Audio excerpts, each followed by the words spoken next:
Hey, well, greetings. Welcome to week 5 of our 6-week study that we've entitled Shaped by the Screen, Christians' Considerations for our Digital Age. We're looking at today this idea of the fact that our children are in the front of our minds. The children that we love, the children that are in our home, we recognize that they are subject to the effects of the screen and living in a digital age.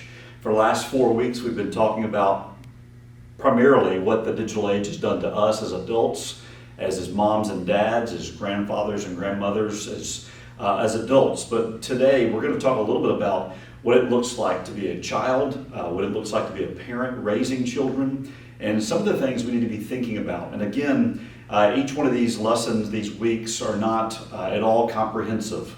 They are designed just to crack open the door, help us to kind of get our arms around the conversation, to provoke some Christian thought, and ultimately to help us to be more faithful as we think about the digital age in which we live, and then the screens obviously that are in our hands, and how we are to think about these things as seriously minded Christians. So if you have a copy of the lesson, let me encourage you to pull it out. I'll read through this, make some comments along the way, and hopefully we'll be best served together by looking at this information. I start out the lesson by just putting forward this idea that we need to understand the role not only of the parent but also of the child, really before we dive in to this engagement of how we are to navigate life in the digital age. Looking at the fact that not only as a parent is being biblically defined by Scripture and the subsequent role of the child defined by Scripture, but we recognize in the age that we live, not just in a digital age, but in a contemporary modern age, that the parent is often public enemy number one.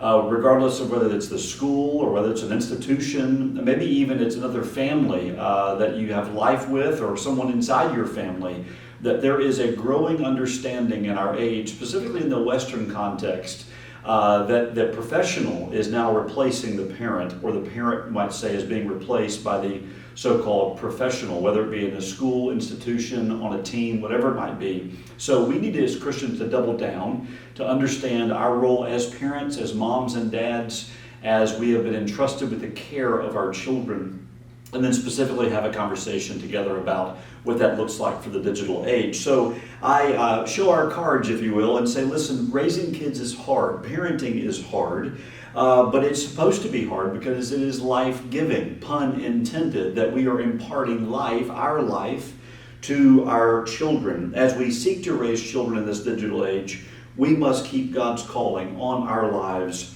front and center, clear in clear view. Paul David Tripp, in his book, he writes, there is nothing more important in your life than being one of God's tools. He's referring to the parent. One of God's tools to form the human soul. That's from his book, Parenting. And I give you another book in the footnote there by Rainey, The Art of Parenting. Just two helps. There's many books on parenting, many good books. Two helps to help us along in our thoughtfulness of being a Christian parent. And then I quote Psalm 127, thinking about your child as an arrow in which you could not only shape but then shoot. The psalmist tells us that children are a heritage from the Lord, and they are like arrows in the hand of a warrior, and that we are blessed whoever fills his quiver with them. So we get into just a few minutes of instruction for parents, and then some admonishment for children, and then we'll dive into some unique challenges that parents face, and then some cautions that we face as well as parents.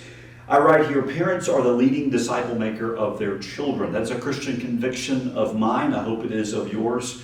Mothers and fathers have co-eminent responsibility over those God has placed under their care. And a footnote here, it's not on your page, but just intellectually, we want to make sure that we understand that we are living in a world that we're not only broken, but we're living in a broken world where moms and dads are not always present in the home. We're living in broken families, single parent families. The testimony of many school teachers as they interact on a daily basis of children who do not even have their biological parents in the home with them. They're being raised by someone else outside the home, maybe a grandparent, an aunt, or an uncle, some kind of means is being prepared for them to perform a parental raising of the child, but it's just a broken scene nonetheless. So we recognize today, as we're looking at this text, that this is the ideal, that parents, moms and dads are in the home. We're thinking about a nuclear family, a Christian family that's coming together biologically, mom and dad, perfect case scenario, raising their child. But as we give thought to the reality of that's not always the case,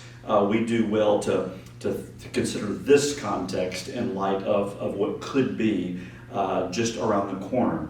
But the idea here is that God has placed under our care children to be in our home, but also in our family, and we are to be the primary disciple maker of our children. And that's comprehensive, is it not? For everything I write here, from like well checks all the way to the graduation of a student from high school or from college.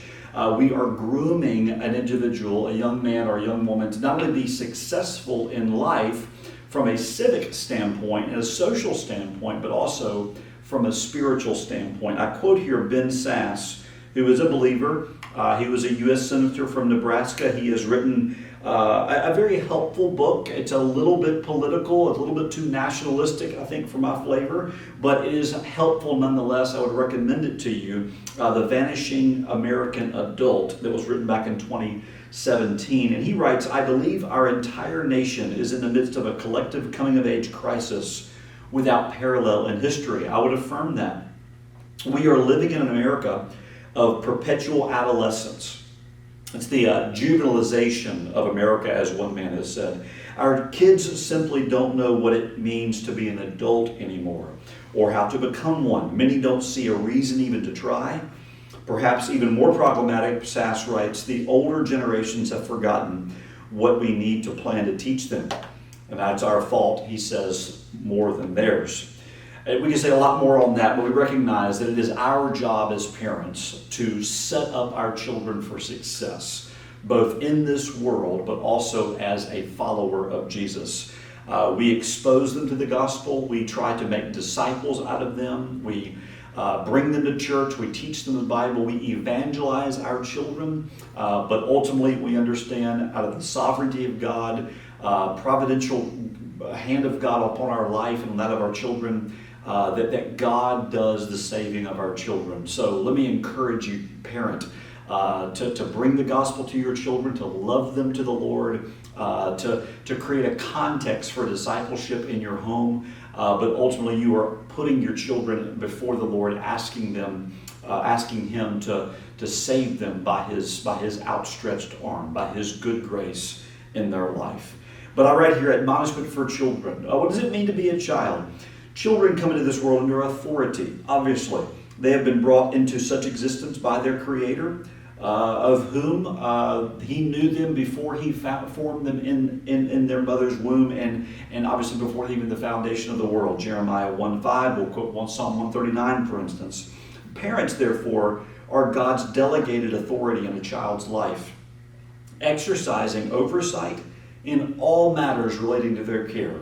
Whether making a sandwich for them or teaching the Bible, the parent is God's authority over their life. Many times we say to our children that God is the authority over their life that they cannot see, and we as parents, my wife and I, are the authority over their life that they can see. So part and parcel of children obeying parental authority that they can see is a trial, or is a lesson to learn of how to obey an authority that is much greater than a parent, but that they cannot see. So it's the idea of, if they cannot obey the authority of God, which is unseen, we can at least obey the parental authority that they can see, as we teach them to obey the Lord that they cannot see. So obey your parents in everything as it pleases the Lord, Colossians 3:20, and Exodus 20, obviously from the Ten Commandments. Now, let's jump into a few digital challenges that parents face. I'll give you 3 of these here. Number 1, the entertainment temptation. It's the idea that we as parents in a digital age are tempted to pacify our children with technology. There's access to internet and to technology and to screens and all the rest is overwhelmingly convenient. You have it in your homes, you have it in your cars, you have it in your hands. and there's a temptation there. My hunch is that over time, the more we pacify our children, not only are we doing something to the relationship that we have with our children, that we are outsourcing our passivity, we're outsourcing our care over them, but at the same time, we are nurturing them by way of screen, not by way of moms and dads. So I write here, consider a book, perhaps a Bible.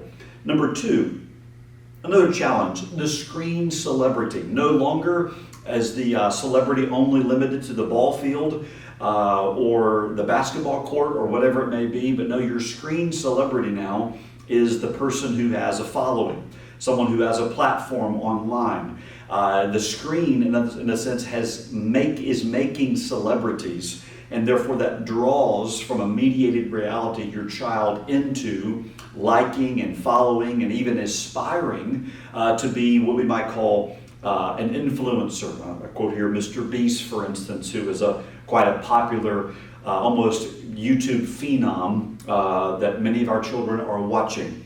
Number 3, the malevolent friend, the bad bully, the person that you don't want your children around. And this is probably the biggest challenge to us.